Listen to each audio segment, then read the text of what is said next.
अब यो चाहिँ हामीले गाईलाई खाना खुवाउने ठाउँ हो। अब तपाईहरुले डुडसुड बनाउनु भयो होला हैन, केमा दिनुहुन्छ। हामीले चाहिँ सिधै भुइँमै पस्किदिन्छौँ खाना हैन। साधारण भुस हो कि यसमा होइन हैन, म जान्छु, म तपाईहरुलाई देखाउँछु। तर तिमी बस्नु हैन। यो चाहिँ तपाईको साइलेज, यसमा चाहिँ साइलेज छ, गहुँको भुस, अनि त्यसपछि यसमा अरु बाँकी दाना। यसमा दाना भनेको चाहिँ तपाईको यहाँ भित्र हामीसँग फिड हुन्छ नि, जुन चाहिँ हामीले गाईलाई खुवाउने दाना हुन्छ नि, त्यही दाना हुन्छ। अनि मिनरल अनि क्याल्सियम हुन्छ। अनि यसमा चाहिँ हामीले पराल खुवाउँदैनौँ यो गाईहरूलाई। परालले चाहिँ अलिकति भरसक दुध दिने गाईलाई पराल नखुवाउनु भन्छन् हैन।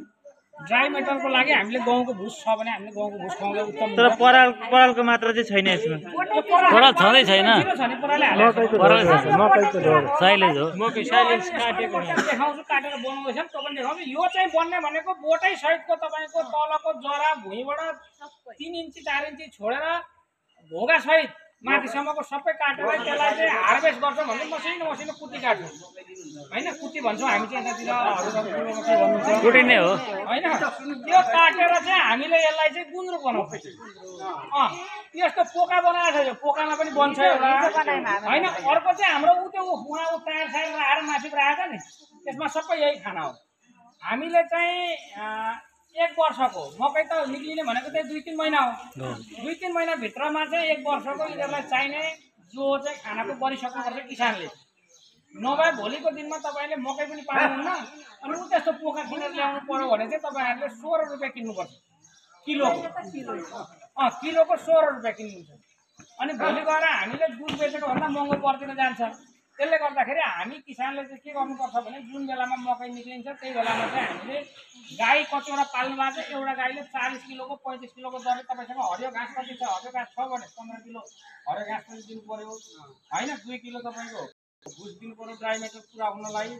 त्यसपछि अरु बाँकी चाहिँ 30-29 किलो जति चाहिँ यो साइलेज चाहिँ दिनु पर्यो। यो साइलेज एउटा गाईले 28-30 किलो खान्छ भने दिनको 30 किलो दरले महिनाको कति हुन्छ जोड्नु पर्यो र वर्षलाई क्याल्कुलेट गरेर 12 ले गुणा गरेर त्यसलाई चाहिँ 1 वर्षको खाना एउटा गाईलाई कति चाहिन्छ त्यो बनाउनु पर्यो। अब कतिवटा गाई पाल्नु भएको छ त्यो अनुसारले गुणा गरेर बनाउनु पर्यो खाना भनेपछि। अनि 1 वर्षको लागि ढुक्क भयो। अघि उहाँले सोध्नु भएको कसले सोध्दै हुन्छ यो यसरी नै हाल्दिनुहुन्छ भनेर सोध्दै हुन्छ हैन।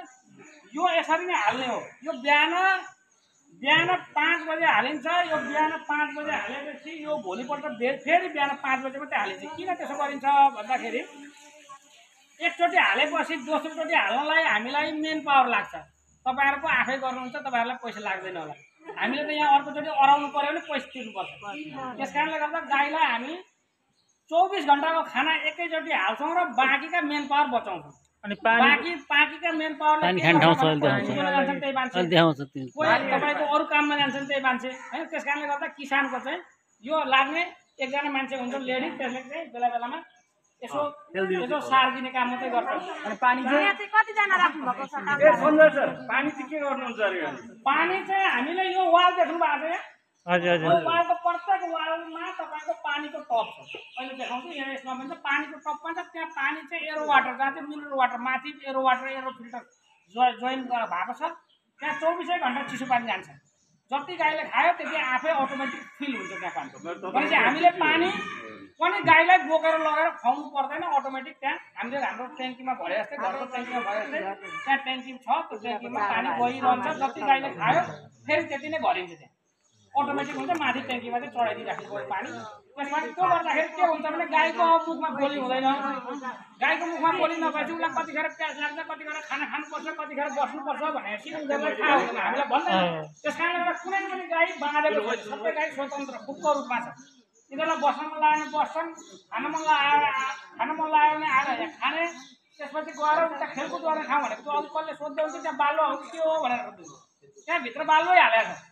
त्यो बालुवा हालेर चाहिँ यिनीहरूले त्यहाँ पिसाब गरेको त्यो चाहिँ यिनीहरूको चाहिँ पेट भन्छ।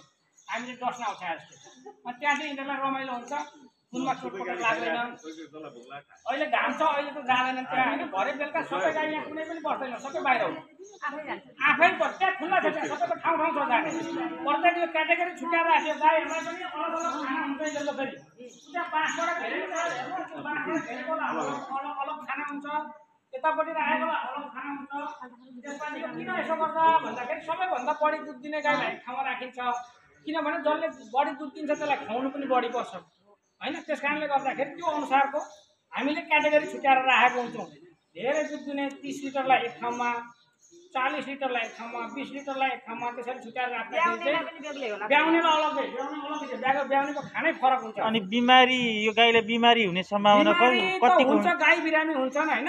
यो गाई बिरामी नै नहुने भन्ने त होइन, तर के छ भने हेल्दी खाना दिनुभयो भने मान्छेको जस्तै हो। मान्छेलाई पनि हेल्दी चिज खुवाउनु भयो भने बिरामी कम हुन्छ र राम्रो चिज खुवाउनु भयो भने बिरामी कम हुन्छ नि त। मान्छे पनि या गाई पनि त्यही हो, सेम त्यही हो।